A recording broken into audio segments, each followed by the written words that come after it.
should be live at any moment. Yeah, looking live. Excellent. I'm just going to play for time for a couple of minutes here. There we go. We are all set. Terrific.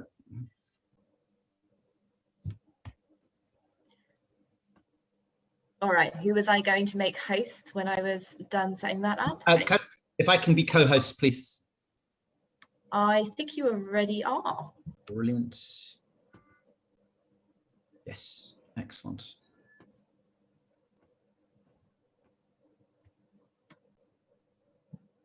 Was I going to make someone else host so that it... Are we recording to computer or are we recording to cloud right now, Jeremy? I think that recording is Johanna. It's like when you go to the theater and like before the screen goes up, before the curtain goes up, you get all these kind of like, you know, you get to peek into the, although does anybody remember going to the theater? I miss theater. I miss the cinema. I miss watching a lot of Marvel movies. Ah, Linda Falter. Hello, Linda. Nice to see you. Lovely you're joining us. Thank you. Hello, everyone. Hi, Julia. Hi, David. Hi, Ruth. Roddy, lovely Rabbi Roddy, Rabbi Barbara. My goodness, what a lot of rabbis we have this evening. Hi, Julian. Hello. Hi, Roddy. Hi, Roderick. Long time no see. Who? I can't see who that is who's talking to me. David Roskies. Oh, David. I was so excited to see you talking here tonight. Thank you. So good to see you. And you, likewise. So, Roderick, you did your masters at JTS, right? I did, and I did many courses with Rabbi Roskies, and they were the highlight of my time at JTS. And I'm not just, you know, saying that to suck up.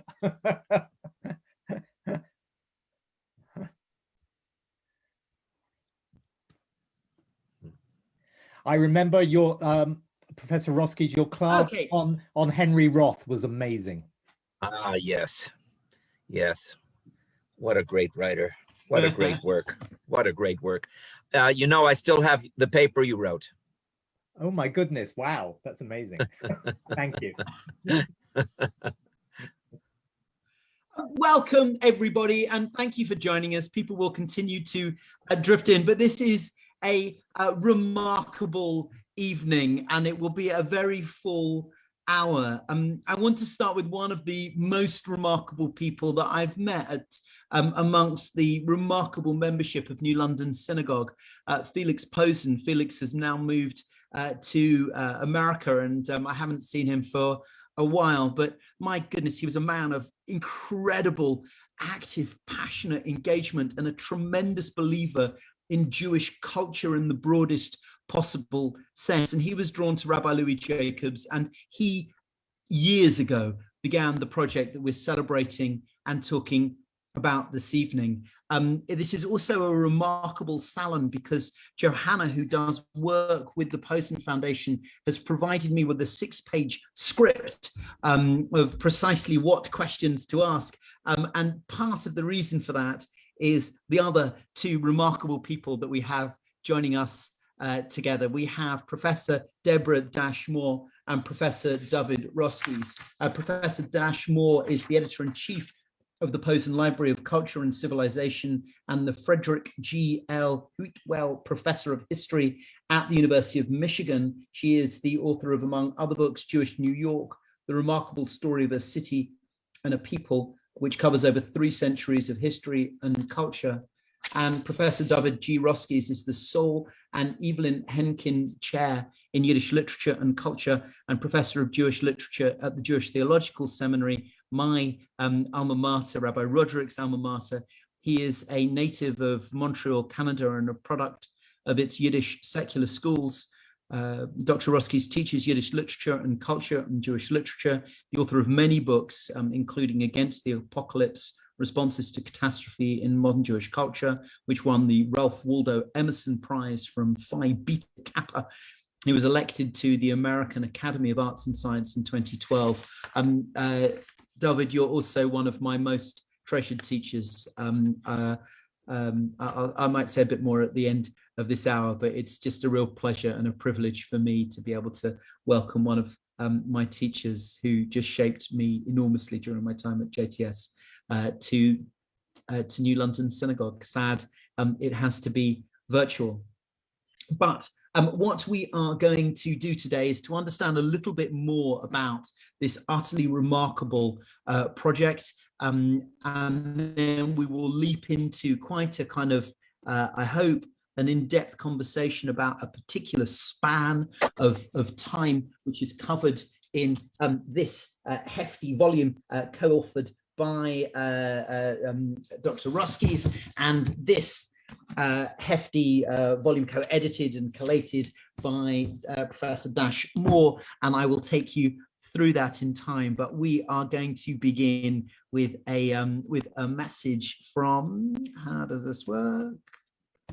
There we go. A message from Daniel Posen, Felix' son, of course, born in New York and Lucerne, the founder and CEO of the Posen, co-founder and CEO of the Posen Foundation with his father.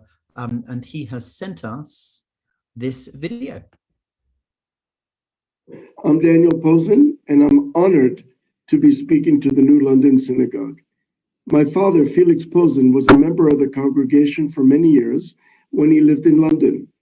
The whole family were regular visitors to the synagogue, starting in the 70s under the leadership of Rabbi Jacobs. In fact, all of Felix's children, namely my two sisters and myself, were married by Rabbi Jacobs. We have fond memories of our many years associated with the synagogue, its congregants, and our ongoing relationship with Rabbi Gordon. It is with great pleasure that I introduce this event for the Posen Library of Jewish Culture and Civilization, which my father and I are proud to support. Felix is unable to be an active participant this evening, although he is watching, and I hasten to send his best wishes. The Posen Library was, after all, his brainchild. In the early 2000s, Felix gathered leading scholars in the United States and Israel to think about ways to ensure that all people who read English, and especially all Jews, could easily access a variety of Jewish sources, secular as well as sacred, literature as well as philosophy, paintings as well as ritual objects, North African and Argentinian, as well as Eastern European.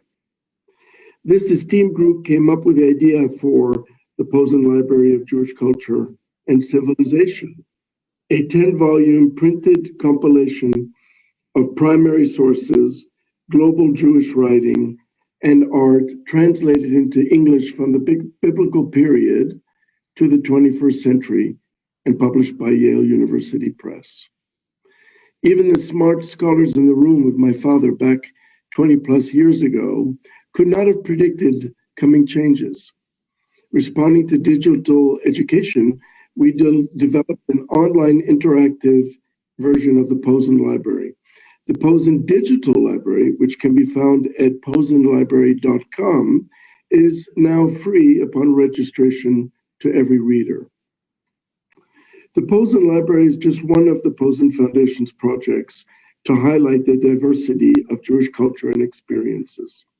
In Israel, the Posen Foundation works with educators to consider their own identity and the multiple backgrounds of their students when developing curricula. The Posen Foundation programs have now reached more than 80,000 pupils and more than 200 schools.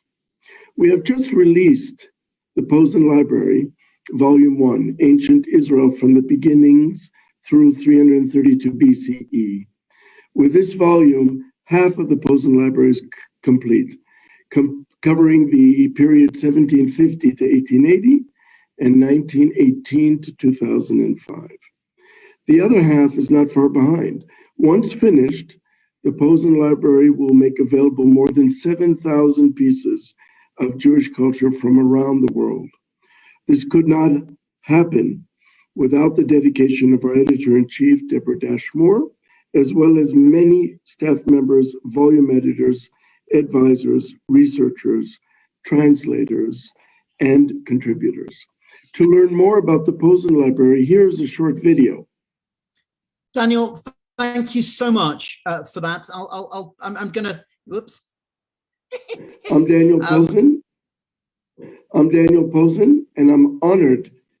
There we go. Well, let's keep going with the videos, and I'll share something just as we come out.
That music, of course, was chosen, Deborah, by you. It was by Alicia J. Rabins, who's been a guest in this very Zoom room, a big fan of Alicia, with whom I overlapped at JTS. I just want to sort of give you a sense of this. This, Deborah, is your edition. They're all, you know, I mean, the ones that I've seen are all equally impressive. And I don't know. Hang on one second. I'm going to spotlight myself just so that I can sort of share what is happening here. So this volume, which is the 1973 to 2003 edition, begins with literature chosen, moving through in chronicle order through the period. And once it's finished, as it were, with literature, it moves on to poetry. And here comes the poetry through the period. And then it moves on through drama, and then it moves on through visual culture, and then it moves on through intellectual culture. And I mean, there is not a world which is not touched by this. I mean, this particular volume, but the entire project is such a remarkable achievement. I'm honored that Felix is watching, and we send, you know, just our deepest appreciation. And Felix, such warmth. I miss you. I miss our conversations. I miss the hard time you would give me about religion. And that's probably enough from me, because we have important work to get onto. David, we're going to start, I think, with you. The process of drawing things together into anthologies, collecting things and storing things, that's an ancient Jewish journey. In some ways, of course, the Bible is an anthology, and you know, you've been part of editing other anthologies through time, but nothing like this. What's particular about this kind of anthological process? So it's so good to be here and talking about things that you feel so passionate about. Rabbi Jeremy, when you and I first met, I had just completed the literature of destruction, Jewish responses to catastrophe. So that was really a much more traditional kind of anthology, because the subject matter is one that is part of the DNA of Jewish collective memory, Jewish responses to catastrophe. You know, you pick up a book of Kinot on Tisha B'Av, and there you already have an anthology of Jewish responses to catastrophe, going back to the Book of Lamentations and up until the late Middle Ages. So that was always core to Jewish self-understanding. And basically what I did then was to update it, to bring it into the 19th and 20th century. And the book ended with the establishment of the War of Independence, essentially with the War of Independence. And it was much more discreet because we're talking about an internal tradition. So the source languages were basically Hebrew, Aramaic, Yiddish, and Russian, and the source materials were textual. All right, maybe a few popular songs thrown in for good measure, but it really was a very traditional kind of anthology. It had the feel of okay, this project that we embarked upon, well, nothing like it ever existed before. And what we had to do was to create synapses where none existed before. We took fragments and put them together, and it was based on a radically new understanding of Jewish culture as civilization, culture as civilization. I should also say that the title of Volume 9 is very important. It's called Catastrophe and Rebirth. So it's this, the literature of destruction. Hello?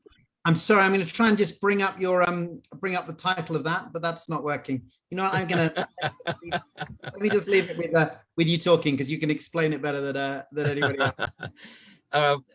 So the older anthology was about catastrophe, and here the challenge is to take up the challenge of cultural rebirth. Not to speak of, are you ready for this? The source languages. There were 19 source languages: Afrikaans, Arabic, Czech, Dutch, English, French, German, Hebrew, Hungarian, Italian, Judeo-Arabic, Ladino, Persian, Polish, Portuguese, Russian, Serbian, Spanish, and Yiddish. That's what went into this volume, 19 source languages. And the source material was everything from comic books to children's literature, philosophy, politics, jokes, architecture, photography.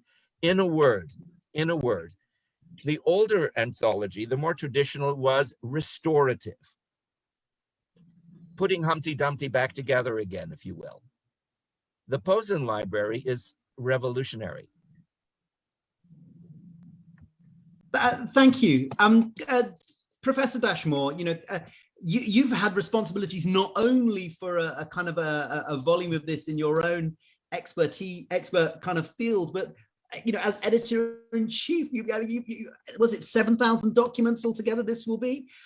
What have you found in this? Why is this such an interesting project in terms of you, and perhaps particularly to your you know, your particular volume, the volume 10.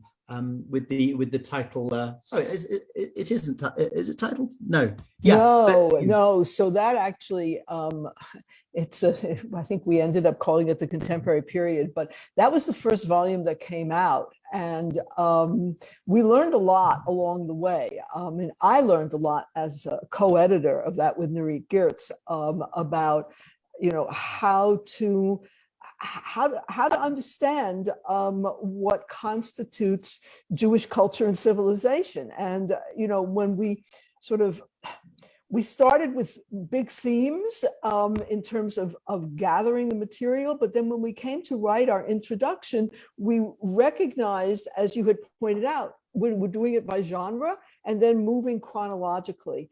And it was fascinating to put together things that we didn't realize. These are I love, David, your notion of synapses. These are the synapses when you get two things close to each other in the anthology that you normally had put, oh, that's Israeli literature or that's American literature. And then suddenly, wow, they're sitting right next to each other. as it were, on the page.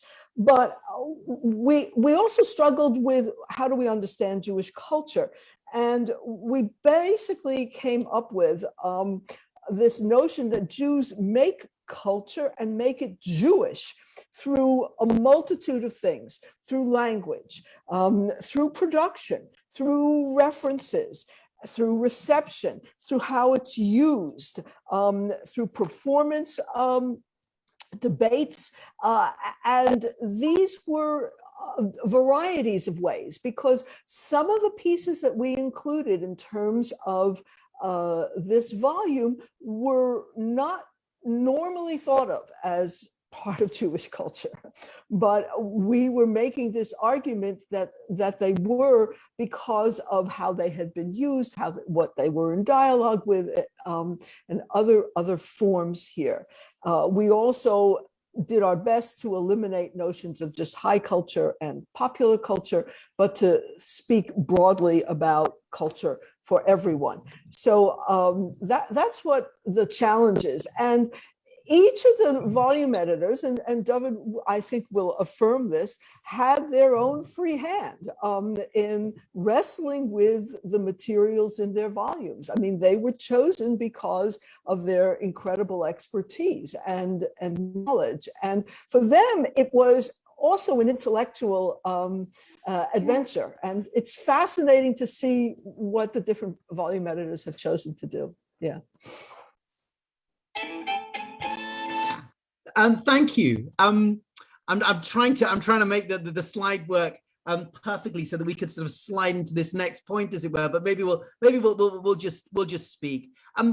We thought that we could start with this question of moral leadership into this modern period. So from the beginning, David, of your volume, 1939, into Deborah, the end of your volume, 2005, we're into a fractured world. We're into a world where people are moving. Jews are in such kind of dynamic journeying across, certainly through kind of the Northern Hemisphere.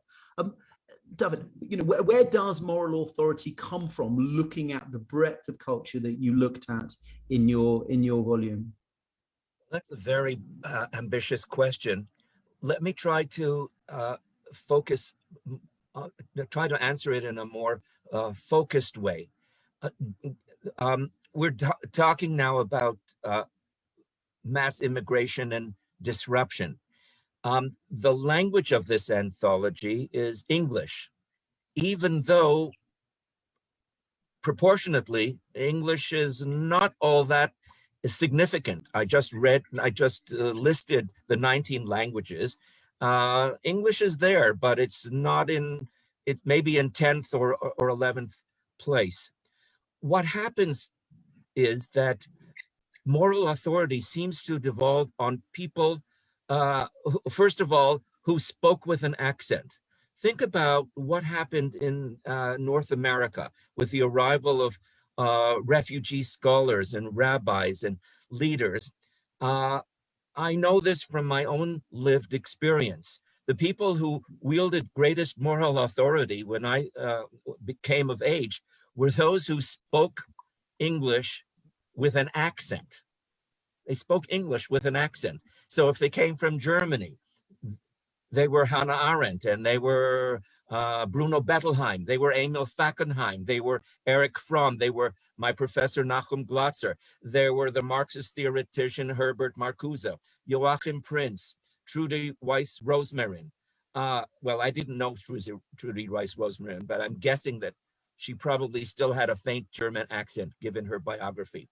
And those who came from Eastern Europe, think of the two Lubavitcher Rebbes, Yosef Yitzchak Schneerson and his son-in-law, Menachem Mendel Schneerson, Rabbi Soloveitchik, who was known as the Rav, Abraham Joshua Heschel. So what does this tell us about moral authority in a fragmented world? I think these people loomed so large because they had to reinvent themselves several times over. So whatever moral system, whatever system of meaning, whatever identity they came with, they had to refashion in a completely new world, addressing a new audience in new languages. And these were people who rose to the challenge. And they, I think, loom the largest in our volume.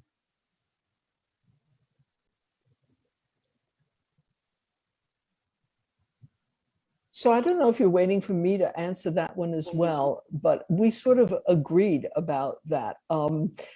You know, you mentioned at one point that they had to reinvent themselves, David, right? Yes. And you know, someone like Hannah Arendt starts out as a European, well, German Jewish intellectual, right? She does a dissertation, right? And then Hitler comes to power, and so she moves to France, and she becomes an activist, and you know, her thinking changes, and then she becomes a refugee. And there's this wonderful selection in your volume of her writing about We Refugees, where she comes up to think about Jews as pariahs and as parvenus, and how neither of these categories will hold anymore. But as she goes on, you know, she's confronted with the civil rights movement in America, and she has a very, what shall I say, a very different kind of take on it that doesn't resonate in that sense with the moral authority. So it's complicated, I think, because Heschel is a great example, for sure. But Hannah Arendt is a much more complicated example of someone. Certainly her argument about the origins of totalitarianism has enormous influence, and Eichmann in Jerusalem also. But, you know, there's some things she doesn't quite, I think, get about the United States. But I think there is something about that transient nature of what it is to be Jewish in the modern period. I remember, David, in your literature class that I took with you, you talked about multilingual nature of Jewish culture in this time, border crossing culture you're talking about now. Fascinating. Actually, Her Majesty's government over here just closed a consultation on new immigration law, right? This is of interest to us if you believe that these things are crossing over. You mentioned both Hannah Arendt and Abraham Joshua Heschel. Of course, Abraham Joshua Heschel's nephew is a member of our community, where we're very honored to have him as part of us. They both left Europe before utter disaster. They did. I mean, it's interesting. I think they were survivors. I know that Heschel thought of himself as a brand plucked from the fire. But can you take us through the role of survivors of the Holocaust, people who actually lived through, you know, Der Essay, the very kind of worst of your century, David? Who's on your mind, featuring obviously in the anthology? Who's relevant to that? So let me just pick up briefly on Heschel's career, because it was nothing if not multilingual. He was a scion of two Hasidic dynasties. He grew up with Yiddish and Hebrew, but look what happened to him even before he immigrated. He already adopted the identity of a German scholar. He got his doctorate in Berlin and mastered German, and his dissertation was on the prophets. So the issue of prophecy and what it meant in the modern world, theologically, existentially, were already on his mind. So he comes to America, and he has to start over. He was, if you'll forgive me, a refugee in Cincinnati in the Reform rabbinical school, where he lived on cottage cheese and hard-boiled eggs. And mastered English. And then he comes to New York, and he becomes a key figure. But he continues to write in 3 languages. Let's not forget that. He's a theologian in English, and he's a great rabbinic scholar in Hebrew, but he also continues to write in Yiddish. In Eastern Europe, he began as a Yiddish poet, writing pantheistic verse.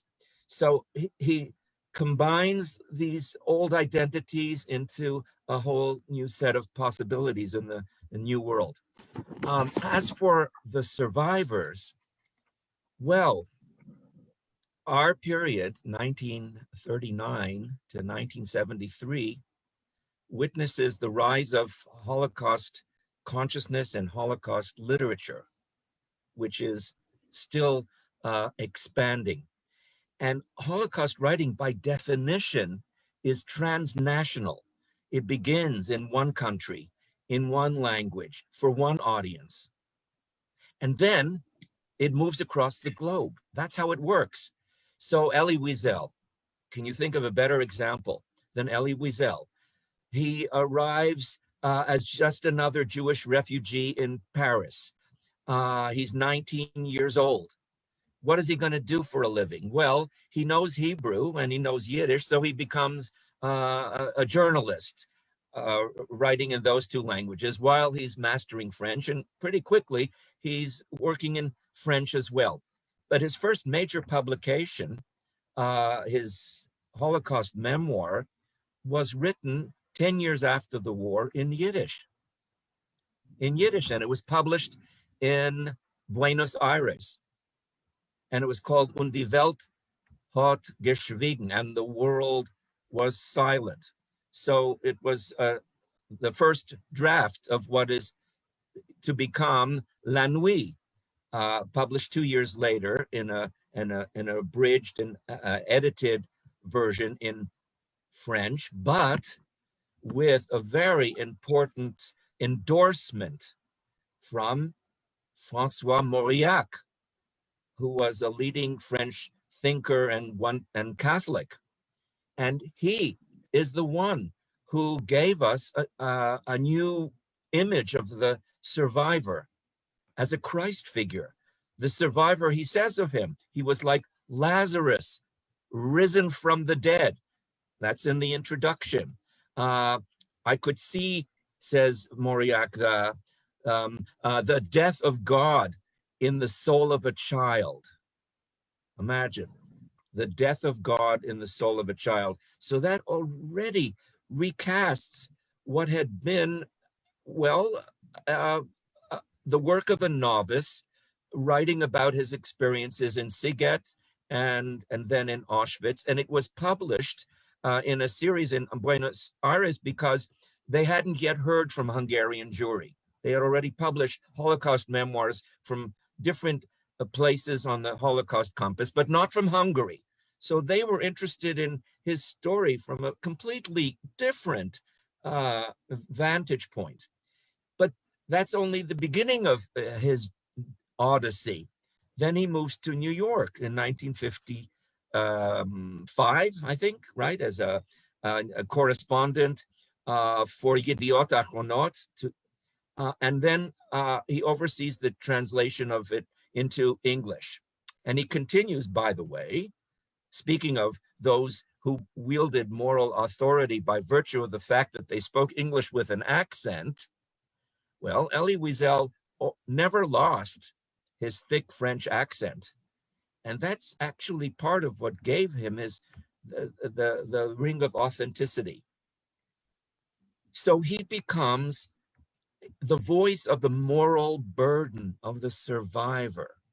And he speaks about the Holocaust in a way that no one had yet spoken about it, as something that is ultimately unknowable, as the source of some kind of dark revelation. And the enemy isn't the Germans anymore. The enemy is silence. The enemy is forgetfulness. The enemy is oblivion. So he, Elie Wiesel, becomes the voice of conscience for oppressed people everywhere. And that takes us, Deborah, into your period. I mean, Elie Wiesel appears both in the earlier and then in the later of your books. Deborah, where is he as he arrives in your anthology, as it were? So one of the important statements of Wiesel that we include is his statement about Zionism and racism. In 1975, when the United Nations passed this resolution that said that Zionism is racism, Wiesel spoke out, and he he says that I have never been a Zionist, not in the formal sense of the word, but faced with the anti-Zionist attacks by those who corrupt language and poison memory, I have no choice but to consider myself a Zionist. To do otherwise would mean accepting the terms of reference used by Israel's enemies. I wish our non-Jewish friends would do the same and claim Zionism as a badge of honor. And yes, this is, he links it to the way in which what would become the Holocaust begins, right? With reproaches, condemnations, and indictment by other nations, right? It leads to public humiliation, the forced isolation of a people whose suffering is the oldest in the world. So that's a really important piece that when he speaks out, he also speaks out about Soviet Jewry, which is included as well in this, where he says they're no longer the Jews of silence. So it's interesting that he uses that metaphor that he after going to the Soviet Union and reconnecting with them, he changes and writes a very powerful sort of indictment of American Jews for not hearing and listening to and engaging with Soviet Jews. And of course, that helps to fuel a whole political movement to rescue Soviet Jewry. Extraordinary. We've been looking at a movement from Europe, from Central and Eastern Europe into perhaps Western Europe, and then into America. But let's wander through people who were born in America, who were raised in America, the way in which America is just such a central place for Jewish culture and civilization over this century. David, I think we're going to start with you and Shai Agnon on this. Why is he such a pivotal figure for you? Well, he personifies the bridge. He embodies physically and spiritually and in his writing, the bridge between the Eastern European heartland and Zion. That was his life's goal, and that was his singular achievement. He created a new Hebrew idiom, a literary idiom that was both semi-archaic, stylized, deeply rooted in Hebrew sources, and yet also modern and witty and full of irony and hidden meanings. So in the very substance of every sentence of Agnon, you don't have to read more than 3 sentences, and this is a story by Shai Agnon. No one else would have written this. So he becomes both a novelist, a realistic novelist, and continues the tradition of Hasidic and mystical storytelling. And then he modernizes it. He adopts modernistic techniques as well. So he's both a storyteller and a novelist, and I should say, a very important anthologizer.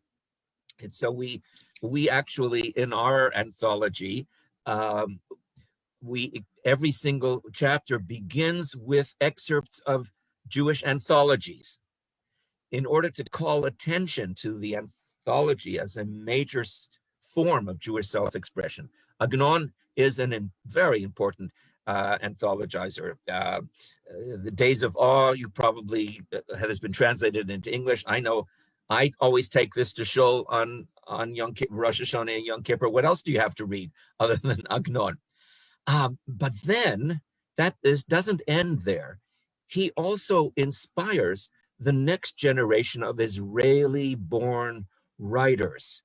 He is actually the only bridge figure from Eastern Europe to the native-born generation of Aleph Bet Yehoshua and David Grossman and Aaron Appelfeld, who, of course, was a survivor, deeply influenced by Agnon. And today, this is not our period, and it actually comes after the closure of Deborah's volume as well. After her volume, Agnon appears in Israel as in graphic novels, in comic book form. Can you believe that? I don't think he would have been terribly pleased with that evolution, but that shows you that he's a living author who speaks to the present. That's an extraordinary achievement. That's wonderful. We're starting to touch slightly on Israel as a source of Jewish culture. I think we have a slide, Johanna. You've been jumping in and sharing slides. Thank you so much, of Dorit Rabinyan's Persian Brides. What's the kind of, what's happening in Israel, and why is Dorit such an interesting figure in this? So one of the things that's really, I think, important when we're talking about moral authority are the voices of women. And you get women writing in Israeli culture, and we have collected a number of them. And I said one of the things that you notice when you put selections chronologically side by side are certain interesting juxtapositions. So Dorit Rabinyan's an excerpt from her novel. She's her novel Persian Bride sits next to an excerpt by Ronit Matalon, another feminist writer who was born in Israel, but is very self-consciously aware of Mizrahi culture. So you get these two next to each other, and I'm not going to read what's on your screen, but just to say that she earns the Prime Minister's Prize, as well as the Best Drama of the Year award. Both of these women are bringing elements to Israeli culture that had until the latter part of the 20th century not had much attention, and they're doing that very self-consciously as women and feminist women writers. So Iranian Jewish culture, Mizrahi Jewish culture, that's really part of what they're introducing.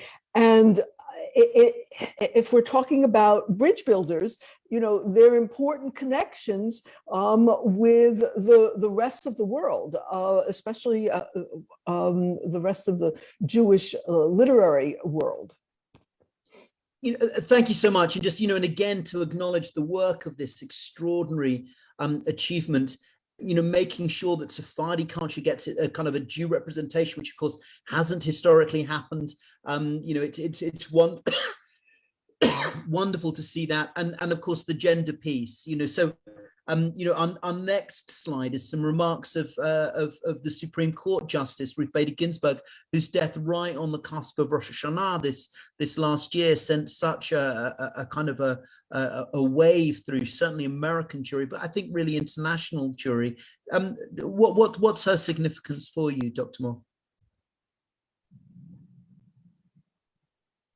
She's a favorite, obviously, of mine. I mean, she's a New Yorker, grew up in Brooklyn, went to public high school, is someone who has taken New York Jewish culture and its political perspectives, its drive for equality to the nation.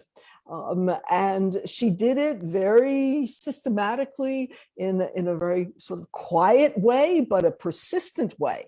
And we have her entire speech, which is actually a very short speech. I think she's probably the only Supreme Court justice who thanks her mother-in-law. And it is a sign of her feminism. And I should say she thanks her mother-in-law in part because her mother, whom she also mentions, but died when she was just before she graduated high school. So that sense of women's capability and the importance of their equality is really, really crucial.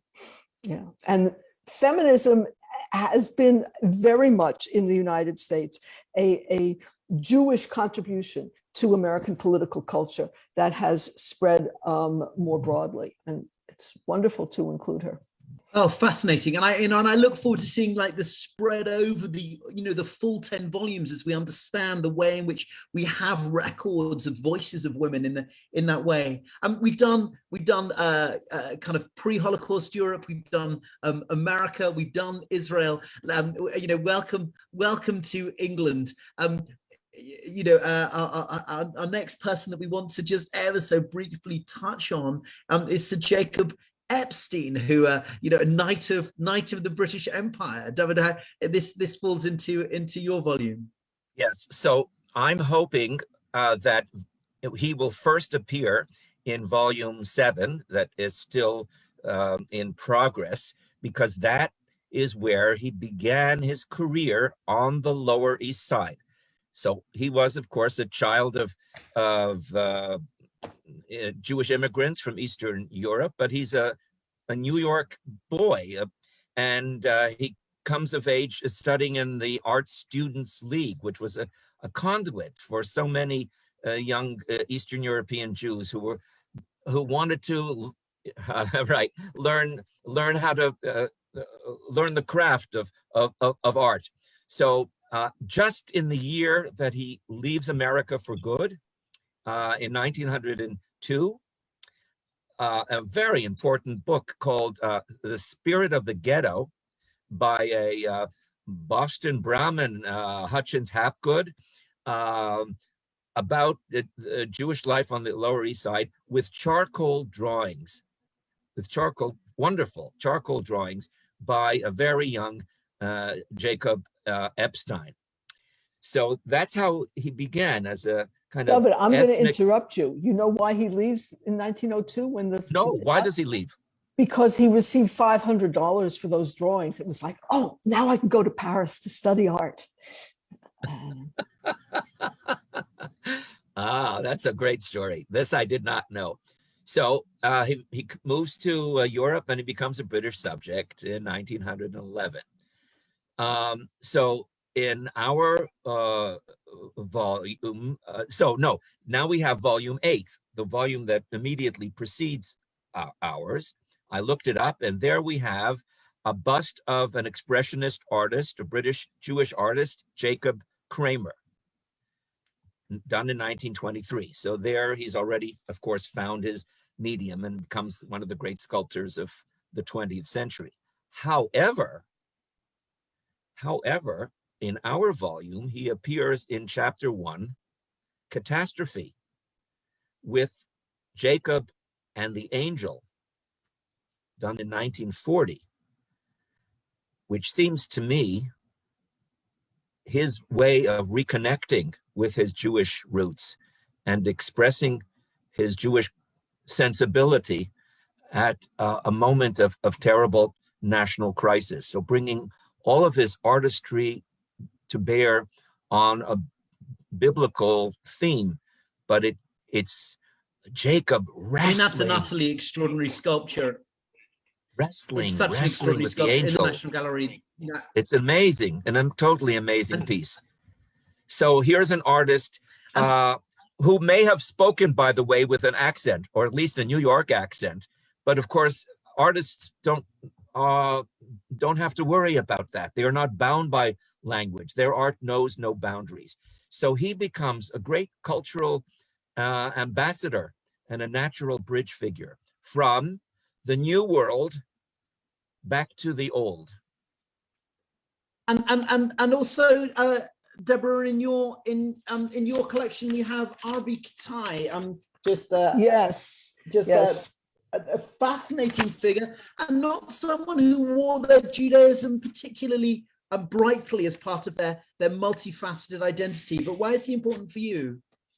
Well, actually, I mean, so here's one of his paintings. This is one that is in David's volume, Autumn of Central Paris, after Walter Benjamin. He's got Benjamin sitting there with sort of the canopy over it, and it's not quite clear, but he's an artist who knows Walter Benjamin, right? So he is connected to Jewish understanding. The picture that you sort of showed that in the book in our volume is one that's a very strange and powerful one that he does in terms of the Holocaust. So he's different, of course, from Epstein, but an American who really makes his career in London, very important figure, and is someone who wrestles with the diaspora. He writes something called a Diaspora Manifesto. In fact, he writes the first Diaspora Manifesto, and then he writes the second Diaspora Manifesto. We did not include an excerpt from it, but it just gives you a sense of his very Jewish involvement. He also has a wonderful painting of Jacob too, but we didn't include that one. We have the Holocaust one instead. So. And then he comes back to the States, to Los Angeles, after his wife dies, and yeah. I mean, thank you. So we've managed to sort of rip through these kind of exquisitely curated. I think all of us watching along would just feel the amount of depth that's gone on here. I think we might also be aware as to the fact that this turned out to be a much longer and a much greater project than I think you thought you were letting yourselves in for. I remember, David, talking to you a couple of years ago. Don't ask. But a true labor of love, and to see it presented so exquisitely. Yale University Press obviously contributing greatly to these printed volumes, and we haven't mentioned the names of the two co-editors of your respective works. To Samuel Kassow and to Norit Gertz, who clearly have been put through a ringer with the two of you on this project. But let me open to questions, and let me open anything. We have the general editor of the entire series here in Professor Dashmore, and we have one of the world's great experts on Yiddish culture and certainly kind of contemporary American literature, Jewish literature. Does anybody have any questions? If you just sort of say hi, and then maybe we'll try and spotlight you to bring you into this.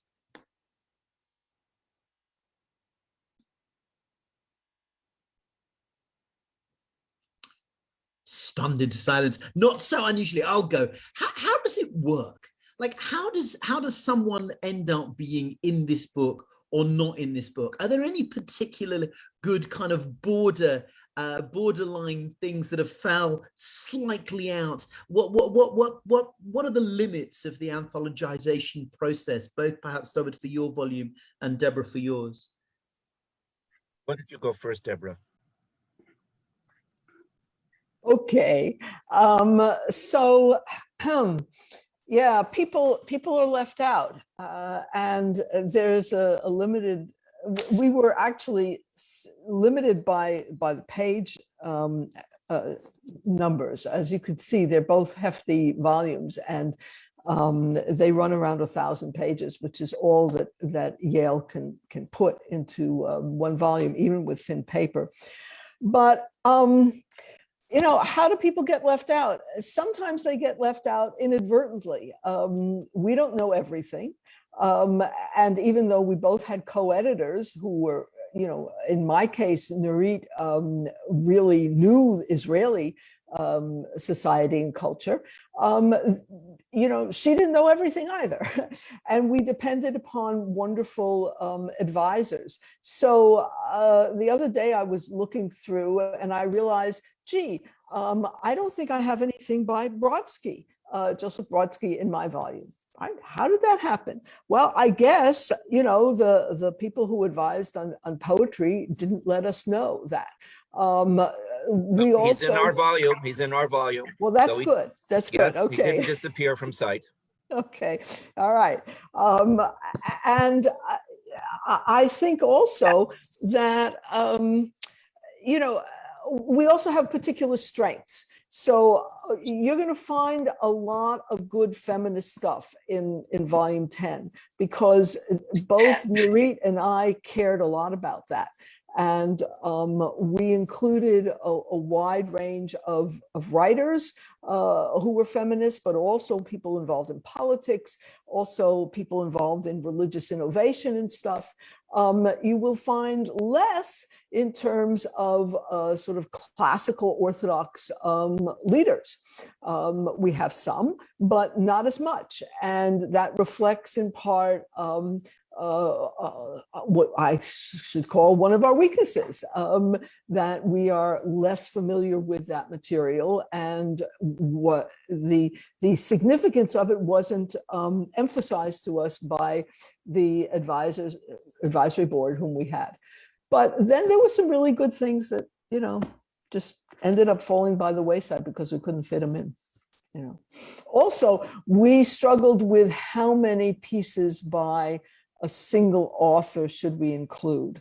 So someone like Amos Oz, who appears here, appears with only one piece of fiction, one piece of journalism, right? We didn't, because otherwise you would get a volume of sort of the biggest hits, right? And we didn't want that. We wanted a volume that was expansive and that included a lot of people. So that was another challenge, yeah. The answer, I could go on for hours to try to answer your question, but I have to point out that we were limited. It was a draconian limit of 1,000 words per author. So that's easy when you're dealing with poets, especially lyric poets. Try excerpting 1,000 words from a novel, or try excerpting 1,000 words from a tightly written short story where every word is critical to the meaning of the story. Okay, so that was probably the most difficult part of the job. But you have given me an opening, Rabbi Jeremy, to klap al chet for one terrible omission. And I can say this because I'm addressing a British audience. A most important writer who fell between the cracks because we didn't know he existed. H.G. Adler, who I now realize was one of the towering figures of Holocaust literature, but his work had not yet been translated into English. So I didn't know about his greatness. In fact, I found his 3 books on Jewish Book Week on March 1st of last year in London, because his translator spoke at Jewish Book Week, and he had a session devoted to himself. So his books were on display. I bought them and discovered, oh my God, how did we not include H.G. Adler? There were also reasons of censorship, because when you approach the modern period, I have to remind you, it's not like doing the Bible or the Middle Ages. The problem is some of the writers are still alive, or their offspring or the people who own their literary estate are very much alive, and they are guarding the legacy zealously. So we couldn't always include what we wanted because the guardians of the estate would not allow it. So that the limitation of space and all kinds, not to speak of copyright. I think on the subject of limitations of space, I'm so sorry, Deborah, I can see you. I was going to tell a story about one of the things that we didn't include. We have cookbooks. You know what?